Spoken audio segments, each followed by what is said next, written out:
ഇങ്ങനെ ഞാൻ കുറച്ച് വിഷയങ്ങൾ പ്രതിപാദിച്ചു.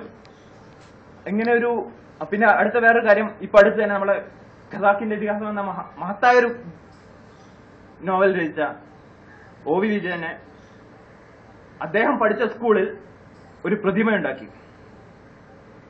അത് അനാച്ഛാദനം ചെയ്യാൻ ഉള്ള സമയമായപ്പോഴേക്കും മുനിസിപ്പൽ കോർപ്പറേഷനിൽ നിന്നും തിട്ടൂരം വരുന്നു. അങ്ങനെ OV വിജയൻ ഓനേതാ, അങ്ങനെ പ്രതിമയൊന്നും ഉണ്ടാക്കാൻ പറ്റില്ല, പ്രതിമയൊക്കെ മതത്തിനെതിരാണ് എന്നുള്ള രീതിയിൽ ആ പ്രതിമ പ്ലാസ്റ്റർ ഓഫ് പാരീസ് വെച്ച് കംപ്ലീറ്റ് ആയിട്ട് മൂടണം. അതവിടെ ആ ഒരു സ്കൂളിൽ, അതായത് പറഞ്ഞു വരുമ്പോ OV വിജയൻ പഠിച്ച സ്കൂളാണ്.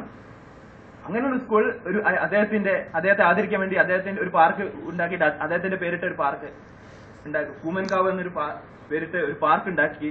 അതിൽ അദ്ദേഹത്തിന്റെ ഒരു പ്രതിമ അനാച്ഛാദനം ചെയ്യാൻ പോയപ്പോൾ പ്രതിമ മതത്തിനെതിരാണ് എന്ന് പറഞ്ഞ് തിട്ടൂരമറക്കാൻ കേരളത്തിലെ ആളുകൾ ഉണ്ടാകുന്നതാണ്. അപ്പോൾ എങ്ങനെയാണ് ഈ ഒരു മത ചിന്താഗതി, മതവികാരം നമ്മളെ ഇത്രത്തോളം